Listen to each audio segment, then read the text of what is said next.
하나님 말씀 누가복음 9장 18절로 22절 말씀 제가 읽겠습니다. 예수께서 따로 기도하실 때에 제자들이 주와 함께 있더니 물어 이르시되 무리가 나를 누구라고 하느냐? 대답하여 이르되 침례 요한이라 하고 더러는 엘리야라 더러는 옛 선지자 중에 한 사람이 살아났다 하나이다. 예수께서 이르시되 너희는 나를 누구라 하느냐?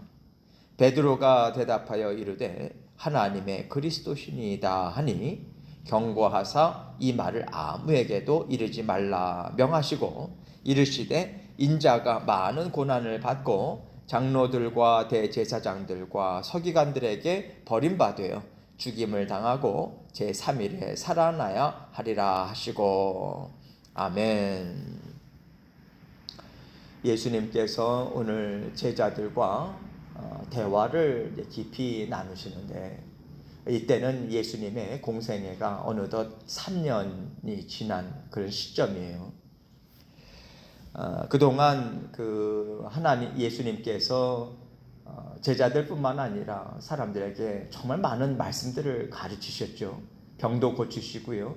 또 귀신 들린 자들을 깨끗게 하시고요. 또 오병이어의 기적도 베푸시고 또 갈릴리 바다도 단장케 하시고 정말 수많은 그런 이적들을 행하셨습니다. 평범한 사람이라고는 이라면 절대로 할 수 없는 이런 수많은 이적들을 행하셨고요. 가르치시는 말씀도 사람들이 들을 때 정말 들어보지도 못했던 놀라운 지혜의 말씀이었어요. 그 당시에 종교 지도자들의 가르침과는 견줄 수가 없는 그러한 말씀이었죠. 이러한 사역을 보고 또 말씀을 들은 사람들이 예수님에 대해서 어떻게 생각하고 있는가? 다시 말해서 예수님을 누구로 받아들이고 있는가? 어떠한 분으로 인식하고 있는가? 이것을 예수님께서는 제자들에게 묻고 계시는 거예요. 예수님은 사람의 생각을 다 알고 계십니다. 그럼에도 불구하고 이런 질문을 던지신 것은 예수님과 함께 살아온 제자들의 생각이 무엇인가? 사실은 거기에 초점이 있어요. 이제 예수님께서 공생애를 마치시고 이제 하나님께서 맡겨주신 십자가 대속에 죽으신 이것이 사실 얼마 남지 않은 시점이거든요. 그래서 제자들이 예수님을 정말 어떠한 분으로 인식하고 있는가 이것을 자연스럽게 좀 얘기하고자 하는 그런 시간을 예수님께서 갖고 계신 거예요. 그러면서 뒤에 이어지는 내용을 이렇게 보면요. 예수님께서 제자들에게 예수님이 누구신가 라고 하는 것을 좀 알기를 원하시고 또 제자들이 이제 예수님의 뒤를 쫓아서 가야 되는 길이 무엇이냐 예수님께서 감당해야 되는 일들이 무엇인가 그것을 통해서 그들이 앞으로 또 이 땅 위에서 예수님의 바톤을 받아서 하나님 나라를 세워나가는데 그들이 걸어가야 되는 길, 감당해야 되는 일들, 이것을 어느 정도 좀 준비시키길 원하시는, 좀 어느 정도 좀 그것을 위해서 암시하시는 그런 말씀들을 지금 주고 계세요. 그래서 우리도 이 말씀을 통해서 우리가 예수님을 우리의 구원자로 예수 그리스도다라고 우리가 믿고 살아가는데 우리가 수시로 예수님은 나에게 어떠한 분인가? 이것을 우리가 깊이 생각해 볼 필요가 있다고 생각합니다.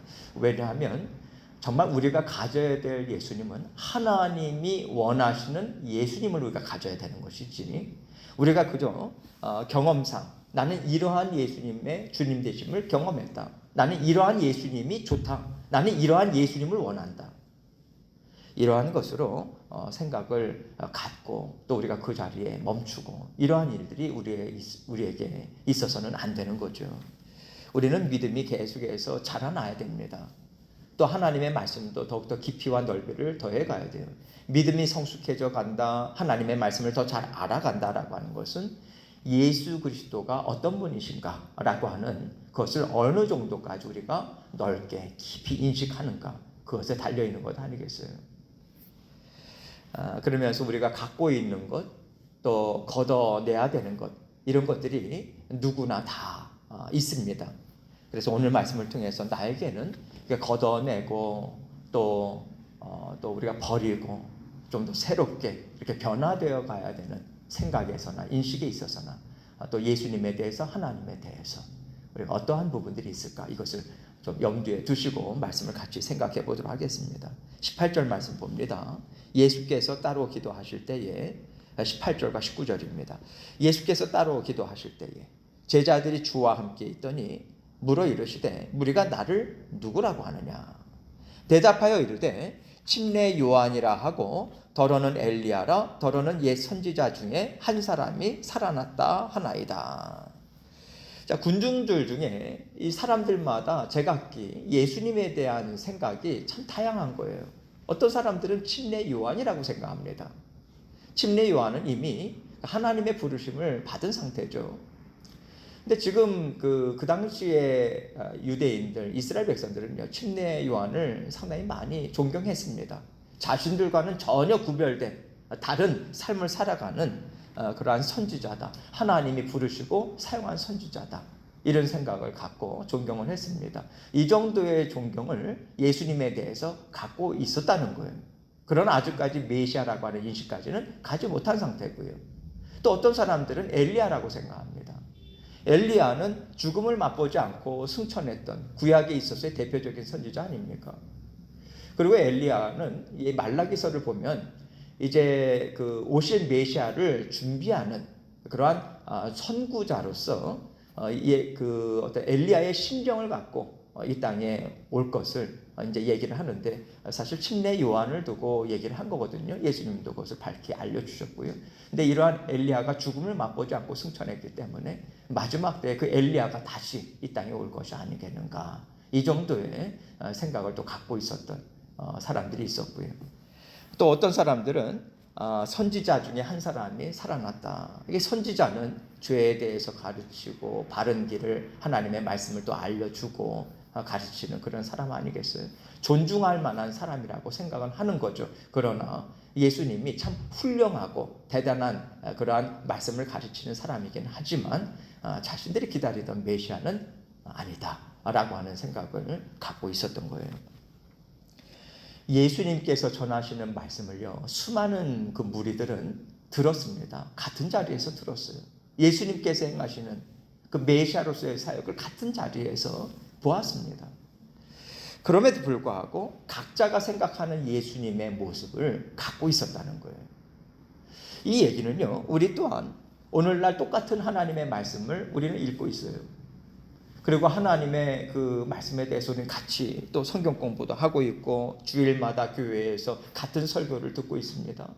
그리고 예수 그리스도의 이름으로 우리는 하나님께 또 기도도 올려드리고 있고 하지만은 우리가 예수님에 대한 인식 또 우리 안에 자리 잡고 있는 예수님의 모습 이런 것들은 참 다양할 수 있다라고 하는 거예요. 그리고 이것은 사실 우리가 예수 그리스도를 알아가는 과정에 있어서는 사실 지나가야 되는 과정입니다. 당연히 나타날 수밖에 없는 자연스러운 모습이다라고까지도 우리가 생각할 수 있어요. 이 과정을 통해서 우리가 그동안 알지 못했던 예수님의 모습을 조금씩 더 알아갑니다. 예수님에 대한 인식이 점점 더 좀 넓어져 가고 변화되어 간다는 거죠. 또 예수님의 일하시는 방법, 예수님의 성품 이러한 것들을 통해서 또 하나님의 성품, 하나님의 일하시는 이러한 모습들 이런 것들을 우리가 알게 되거든요. 중요한 것은 무엇이냐면 영적으로 봤을 때는 누구나 다 마찬가지입니다. 우리는 하나님에 대해서 예수 그리스도에 대해서 완전한 지식을 갖고 있지는 않다는 거예요. 우리는 알아가는 그런 성장 과정에 있는 것이지 누구나 다. 그래서 전체를 알지 못하니까 부분적으로 알아가는 것이 우리의 사실 실체다. 우리라고 하는 존재다. 이것을 우리가 좀 분명하게 알아야 돼요. 우리가 알고 있는 것이 전부가 아니다. 이것이 이 인정함이 왜 필요하냐면 여러분 우리가 하나님께서 맡겨주신 사람들과 함께 성경 공부도 하고 또 삶 가운데 하나님이 하신 일들 또 우리 주님께서 이끌어 가신 일들 이런 것들을 나눕니다. 나누라고 하는 자리를 주신 이유는 가장 근본적인 것은 우리는 서로 배워가야 돼요. 피차 격려하고 또 내가 맛보지 못했던 하나님의 일하심 또 하나님의 성품 또 때를 따라서 인도하시는 하나님의 일하시는 방식, 이런 것들이 참 다양하거든요. 이런 것들을 통해서 내가 알고 있었던 것들의 그 한계를 벗어나는 거죠. 아, 저렇게도 일을 하시는구나. 아, 저 사람에게 또 저렇게도 인도하셨네. 이러한 것들을 우리가 그 알아가고, 그러기 위해서는요, 그 사람의 얘기를 들어야 돼요. 들을 줄 알아야 됩니다. 또 그 사람이 경험한 부분들을 인정할 수 있어야 돼요. 근데 우리가 나는 이러한 예수님이 옳다고 생각해. 나는 이러한 부분이 맞다고 생각해. 자꾸만 내 것만 갖고 있으면요, 내 생각에 완전히 갇혀버립니다. 우물한 개구리가 돼버리고 말아요. 이것만이 옳다고 고집하고 나는 정작 그 자리에서 자라나지 못하고 있는데 이러한 그 하나님께서 도우심을 주시는 거죠. 이러저러한 형제 자매들의 경험이나 또 서로 나눔을 통해서 하나님께서는 그 자리로 인도하고 계시는 거예요. 자라고 성장할 수 있는 기회를 주시는 건데 우리가 그 기회를 스스로 놓쳐버리는 경우가 있다는 거죠. 그래서 예수님의 그 대한 하나님에 대한 또 그 지식이나 인식이 넓어지고 깊어지는 그러한 과정들을 하나님께서는 우리에게 붙여주신 형제 자매들을 통해서, 또 때로는요 우리가 삶을 살아가는 삶의 현장 가운데서 하나님은 계속해서 도우시는 그 손길을 뻗쳐주십니다. 이것을 우리가 적극적으로 받아들이기 위해서는 들을 수 있어야 되고요. 들을 수 있기 위해서는 내가 갖고 있는 경험, 지식이 다가 아니다, 이 마음을 가져야 되는 거죠. 이렇게 군중들은 예수님에 대한 서로 다른 생각을 갖고 있었고요. 또 예수님께서는 이제 제자들에게도 또 똑같은 질문을 이제 하고 계십니다. 제자들에게 물으시죠. 20절로 21절 말씀 봅니다. 예수께서 이르시되 너희는 나를 누구라 하느냐. 베드로가 대답하여 이르되 하나님의 그리스도시니이다 하니 경고하사 이 말을 아무에게도 이르지 말라 명하시고, 제자들인 너희는 나를 어떻게 생각하느냐, 나를 누구라고 너희는 받아들이고 있느냐. 그러니까 베드로가 대답을 하는데 사실 베드로가 한 사람만이 이 대답을 한 것이 아니라 모든 제자들의 같은 의견을 이제 대표해서 얘기하고 있다라고 생각을 하셔도 됩니다. 베드로는 하나님의 그리스도시니이다, 하나님이 보내신 구원자십니다, 메시아십니다, 이 고백하고 있는 거죠. 그런데 예수님께서 뜻밖의 말씀을 하신단 말이죠. 경고하사 이 말을 아무에게도 하지 말라. 베드로의 대답은 사실 예수님께서 바라시던 대답 아닙니까? 하나님이 보내신 메시아십니다.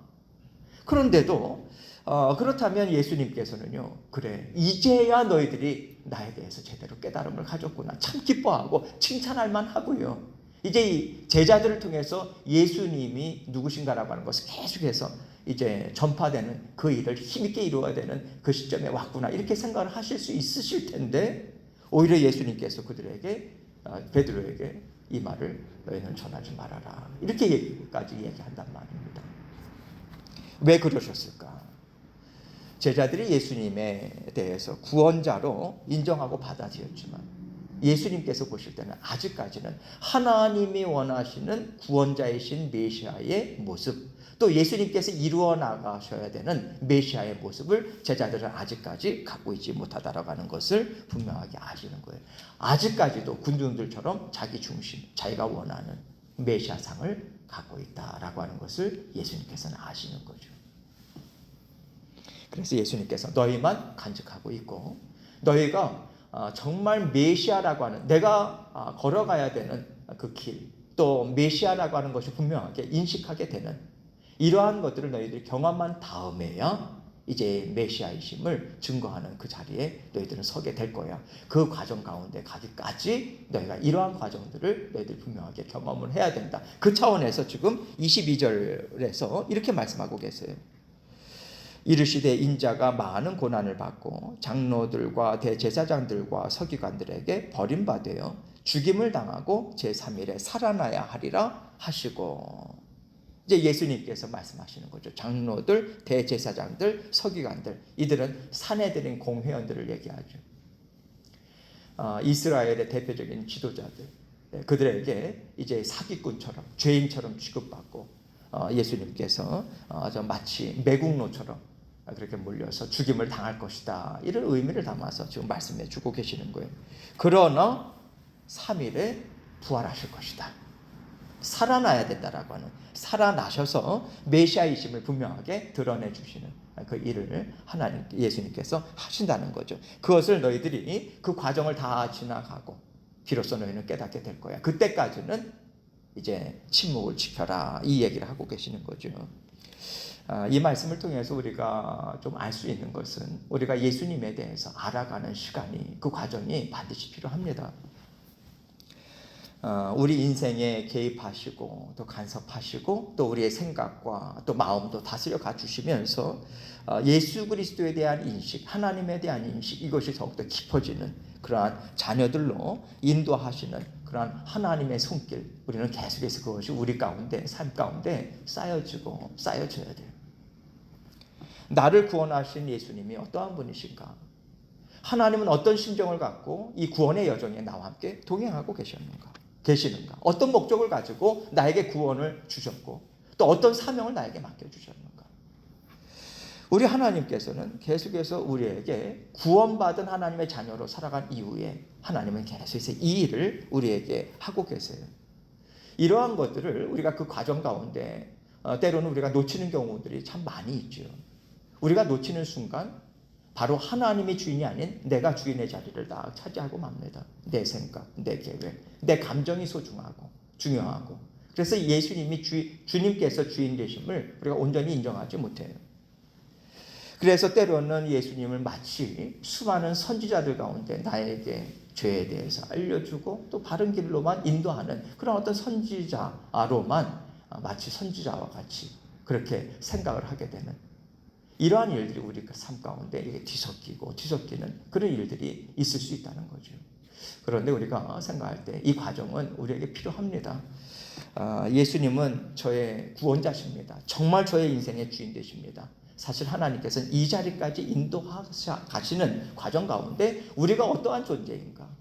하나님은 계속해서 드러내시고 깨닫게 하세요. 그런 과정들을 우리는 지나가고 있어요. 베드로처럼 우리는 주님은 살아계신 하나님의 아들이십니다. 우리의 주인 되십니다. 인정하고 구원을 받고 구원의 길을 걸어가지만은 우리는요, 고난의 길이 사실 좋지 않아요. 예수님께서는 억울한 일을 당하셔도 묵묵히 예수 그리스도께서 주어진 길을 끝까지 걸어가셨습니다. 감당하고 묵묵히 사명을 감당하셨어요. 그런데 우리는 그 길을 걸어가고 싶지가 않아요. 내가 원하는 길을 가고 싶지, 내가 띠띠어줘서 다른 사람들이 인도하는 대로, 원하는 대로 가고 싶지 않단 말이죠. 그러한 과정 가운데 하나님께서 우리 삶 가운데 개입하셔서 깨끗게 하시고 우리의 부족함이 무엇인지, 허물이 무엇인지 알려주시고요. 그러면서 예수님의 그러한 그 제자로서, 자녀로서 우리 하나님께서는 계속해서 변화시켜 가십니다. 여러 가지 일들을 통해서 만지시고 간섭하심을 통해서 우리의 삶을 계속해서 우리를 바꿔가고 계시는 중이세요. 그래서 오늘 우리가 이 말씀을 통해서도 우리가 하나님에 대해서 또 하나님께서 보내주신 나의 구원자에 대해서 어느 정도까지 우리가 정말 인식하고 있는가? 내 지금 서 있는 자리는 어떠한가? 이것을 다시 한번 생각해 봐야 합니다. 내가 여전히 고집을 부리고 있고 여전히 하나님의 인도하심을 따라서 변화되고자 하는 것에 내가 원하지 않는 영역들이 있지 않는가? 이것을 우리가 끊임없이 생각을 하고 한 가지라도 말씀을 들을 때마다 삶 가운데 깨닫게 해주실 때마다 한 가지라도 또 우리가 발견해내서 찾고자 하고 바꾸고 바꾸어 나가는 주님을 의지함으로 우리가 변화되어 가야 하겠습니다. 하나님의 도우심을 의지하고 구한다면 우리가 날마다 변화되는 예수님의 제자로 또 자녀로 아름답게 변화되어 갈 수 있어요. 오늘도 그렇게 하나님께서 기뻐하시는 마음 하나님께 올려드리시면서 주님과 함께 동행하시는 저와 여러분이 되시기를 주님의 이름으로 축원합니다.